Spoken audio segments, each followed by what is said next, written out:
Hoje vamos falar de um tema muito interessante e curioso: como era o mundo antes do dilúvio. Alguma vez você já se perguntou como era a vida das pessoas que viveram antes da grande catástrofe que mudou a história da humanidade?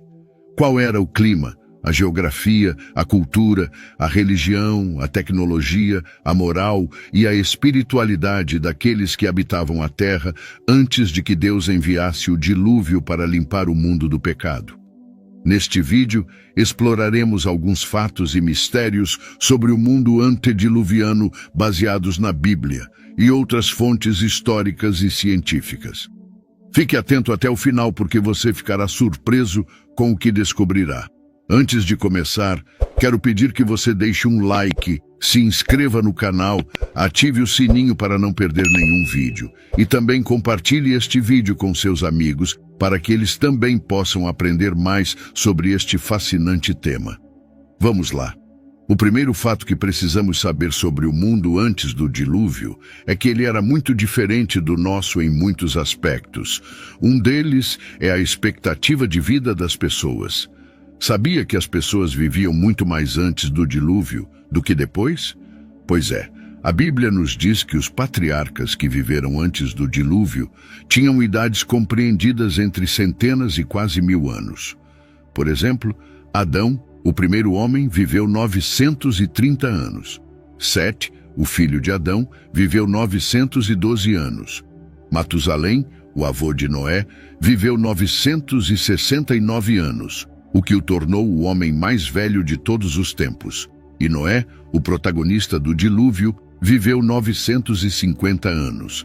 Mas por que as pessoas viviam tanto tempo antes do dilúvio? Há várias teorias para explicar isso, mas uma das mais aceitas é que o ambiente da Terra era muito mais favorável para a vida humana devido a uma camada de vapor de água que rodeava o planeta, protegendo-o da radiação solar e criando um clima temperado e úmido ao redor do mundo. Essa camada de vapor teria se rompido durante a inundação, provocando as chuvas torrenciais que inundaram a Terra. Depois da inundação, o clima mudou drasticamente, tornando-se mais frio e seco, e a radiação solar começou a afetar mais a saúde das pessoas, reduzindo sua expectativa de vida. Outro aspecto que diferenciava o mundo antes do dilúvio era a interação entre o divino e o humano.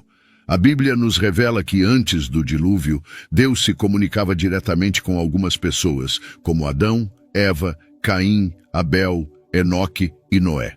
Ele lhes deu instruções, advertências, promessas e bênçãos.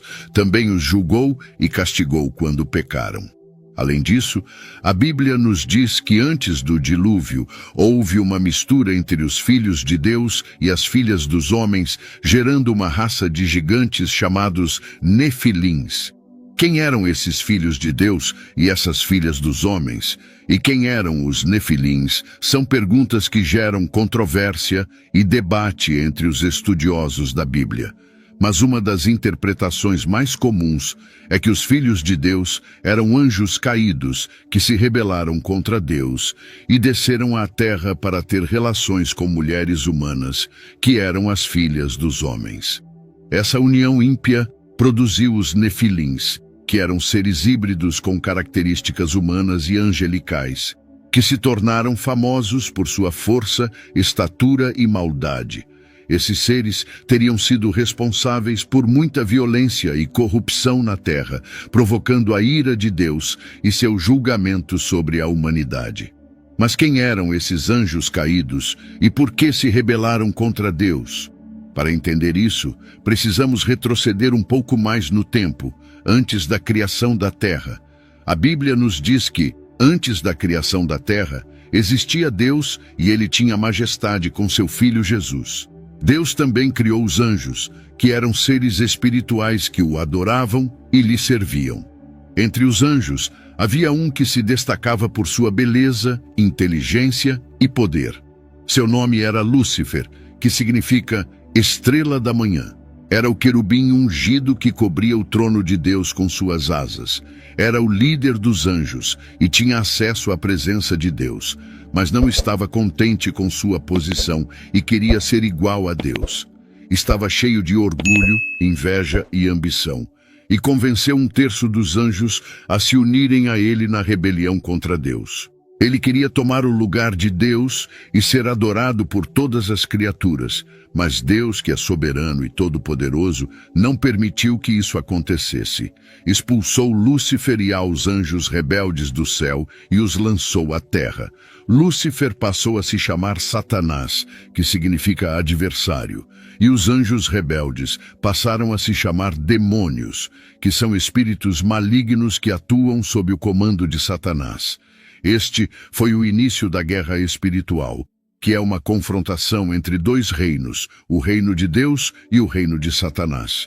Quando Deus criou a terra e colocou nela o homem e a mulher, feitos à sua imagem e semelhança, Satanás viu isso como uma oportunidade para se vingar de Deus e destruir sua obra. Ele considerou a terra seu domínio e viu Adão e Eva como invasores. Usou a serpente, um dos animais mais astutos que Deus havia criado, para enganar a mulher e fazê-la duvidar da palavra de Deus. Ele lhe disse que se comesse do fruto proibido, seria como Deus, conhecendo o bem e o mal. A mulher, seduzida pela mentira de Satanás, comeu do fruto e também o deu ao homem que estava com ela. Eles desobedeceram a Deus e pecaram, perdendo a comunhão com ele e sua inocência original. Também perderam a autoridade que tinham sobre a terra e a entregaram a Satanás, que se tornou o príncipe deste mundo. A partir de então, o pecado entrou na humanidade e trouxe consigo morte, dor, sofrimento, doença, violência, injustiça, opressão e rebelião contra Deus. A história da humanidade se tornou uma história de queda e redenção, de conflito e esperança, de juízo e graça.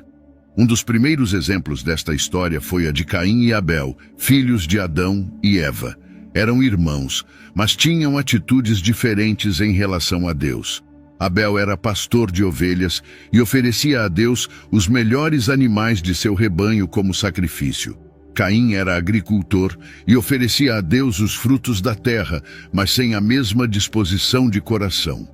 Deus estava complacido com Abel e sua oferta, mas não com Caim e sua oferta.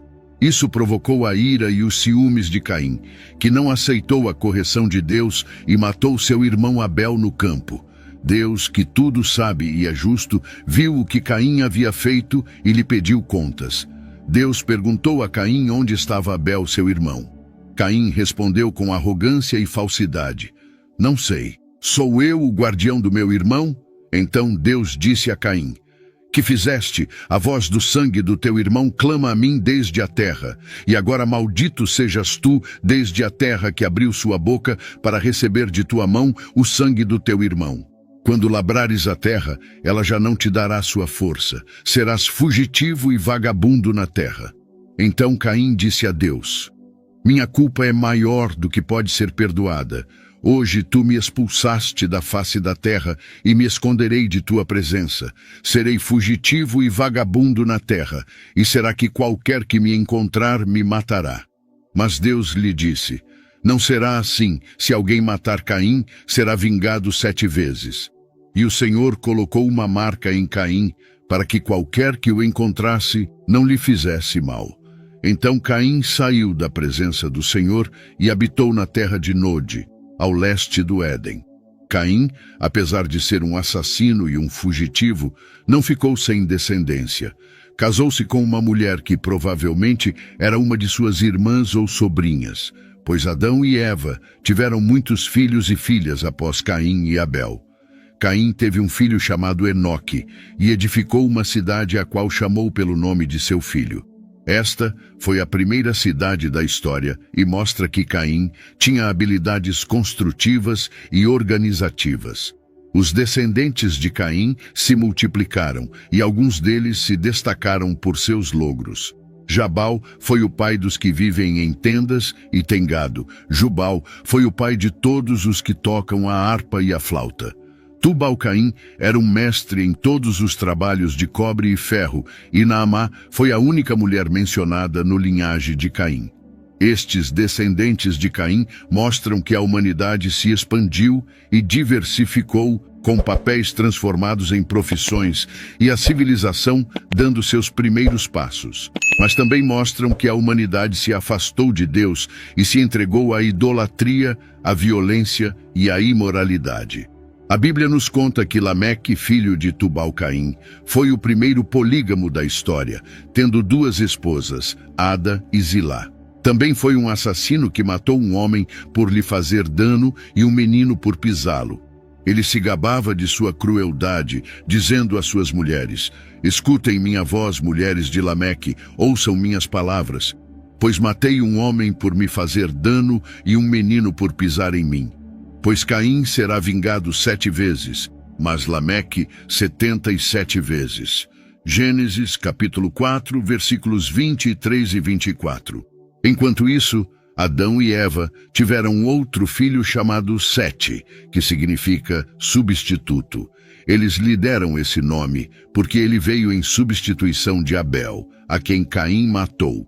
Sete foi o pai de Enos, que foi o pai de Cainã, que foi o pai de Malaleel, que foi o pai de Jarede, que foi o pai de Enoque, que foi o pai de Matusalém, que foi o pai de Lameque, que foi pai de Noé.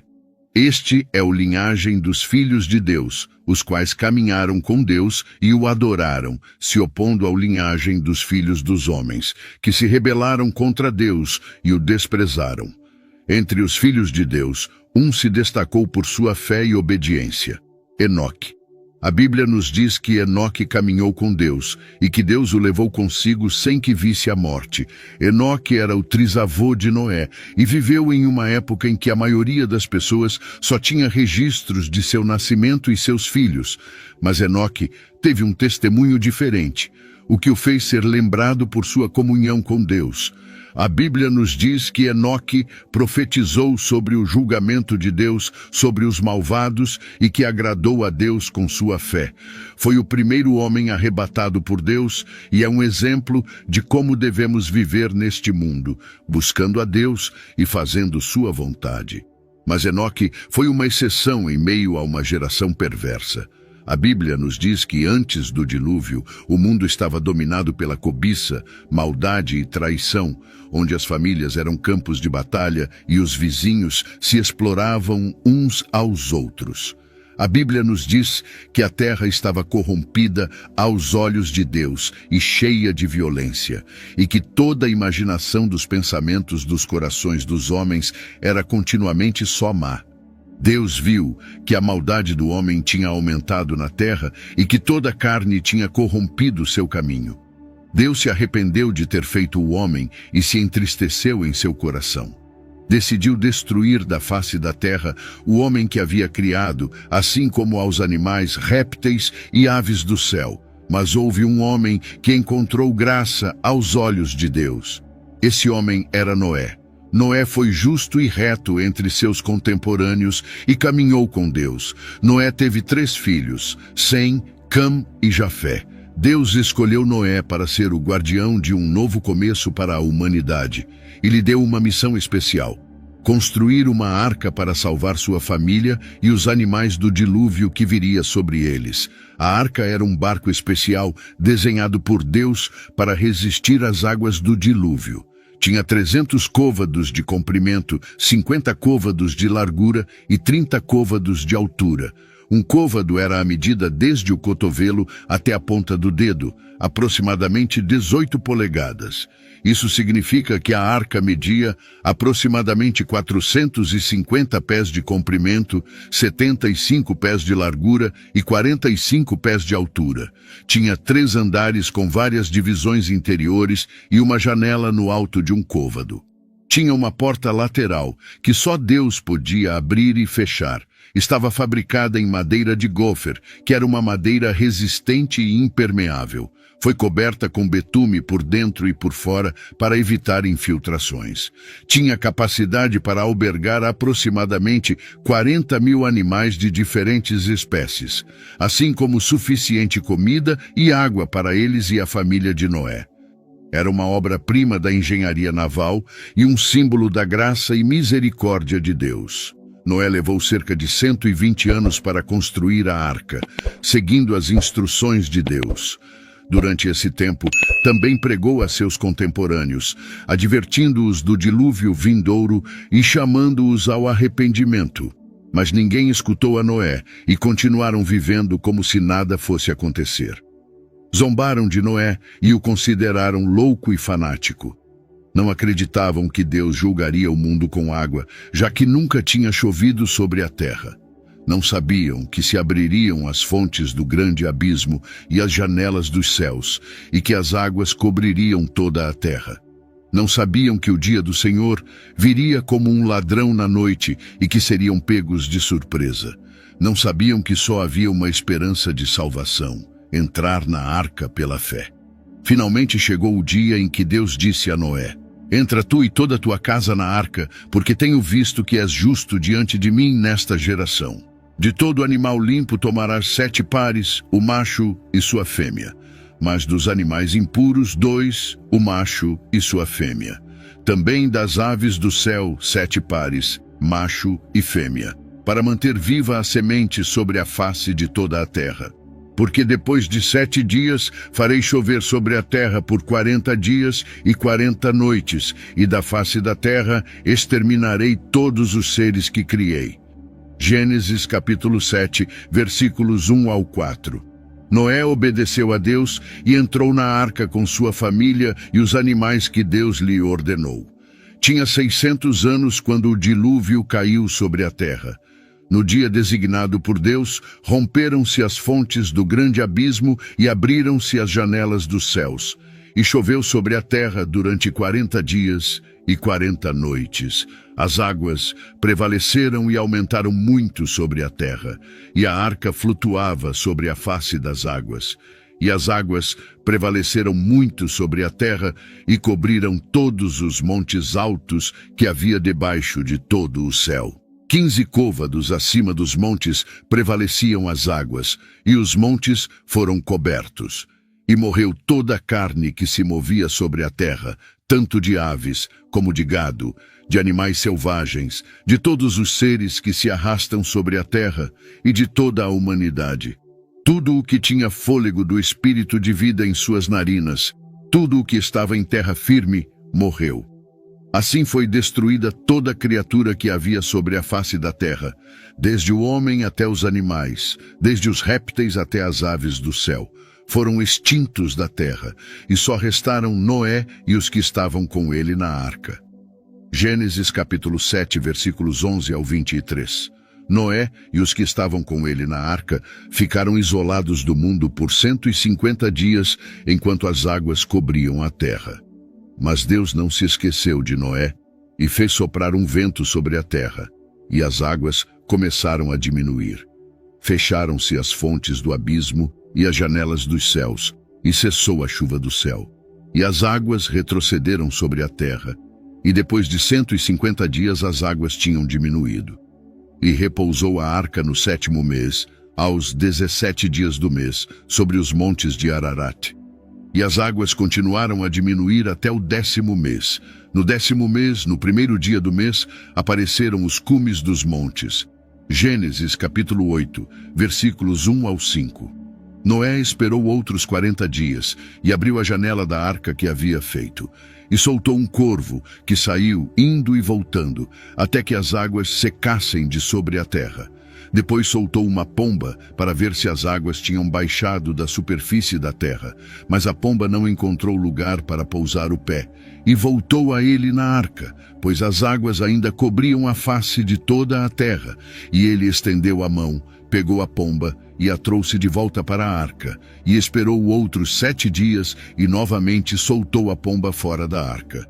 E a pomba voltou a ele ao anoitecer, e eis que tinha no bico uma folha nova de oliveira. Assim, Noé soube que as águas tinham diminuído sobre a terra, e esperou ainda outros 7 dias e soltou a pomba, mas ela não voltou mais a ele. Gênesis capítulo 8, versículos 6 ao 12.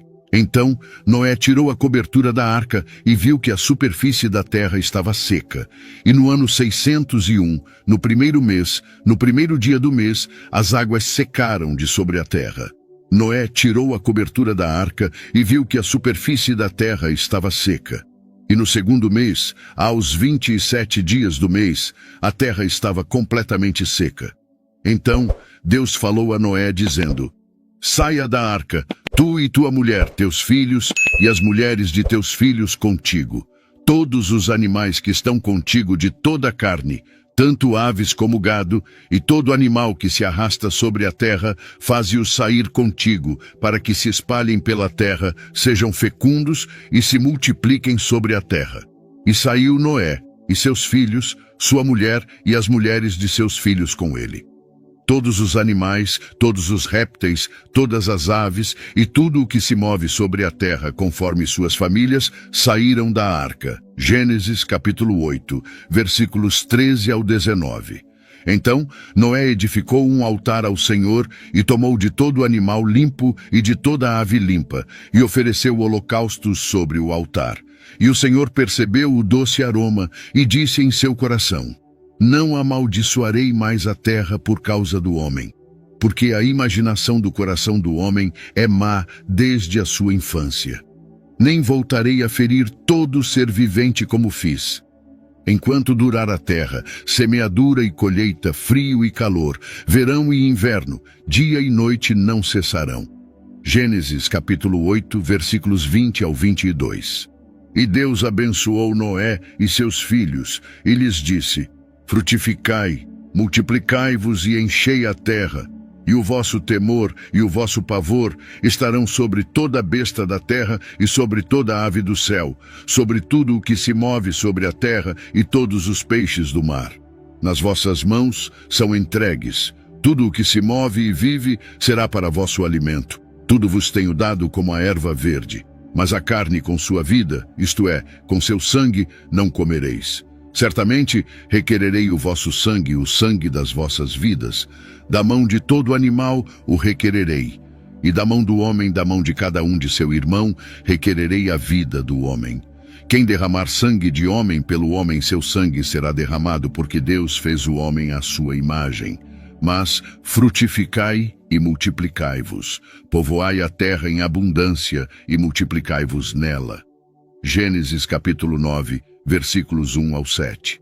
E Deus falou a Noé e a seus filhos que estavam com ele, dizendo: eis que eu estabeleço o meu pacto convosco e com a vossa descendência depois de vós, e com todo ser vivente que está convosco, tanto aves como gado e todo animal da terra convosco, com todos os que saíram da arca, sim, com todo animal da terra, e estabeleço o meu pacto convosco, que nunca mais será destruída toda a carne pelas águas do dilúvio, e que nunca mais haverá dilúvio para destruir a terra. E disse Deus: esta é a sinal do pacto que faço entre mim e vós, e entre todo ser vivente que está convosco por gerações eternas. O meu arco tenho posto nas nuvens, e será por sinal do pacto entre mim e a terra. E acontecerá que, quando eu trouxer nuvens sobre a terra, aparecerá o arco nas nuvens. Então me lembrarei do meu pacto, que está entre mim e vós, e todo ser vivente de toda a carne, e as águas não se tornarão mais em dilúvio para destruir toda a carne. O arco estará nas nuvens, e eu o verei para me lembrar do pacto eterno entre Deus e todo ser vivente de toda a carne que está sobre a terra. E disse Deus a Noé: esta é a sinal do pacto que tenho estabelecido entre mim e toda a carne que está sobre a terra. Gênesis capítulo 9, versículos 8 ao 17. O arco-íris é o símbolo do pacto de Deus com Noé e toda a criação. É um lembrete da fidelidade e bondade de Deus, que não abandona a humanidade, mas oferece uma nova oportunidade para recomeçar. É uma promessa de que Deus nunca mais destruirá o mundo com água, mas preservará a vida na terra. É uma esperança de que Deus tem um plano para restaurar todas as coisas e que um dia fará todas as coisas novas. É uma graça que Deus nos ame e tenha enviado seu Filho Jesus Cristo, que é o arco-íris da nossa salvação.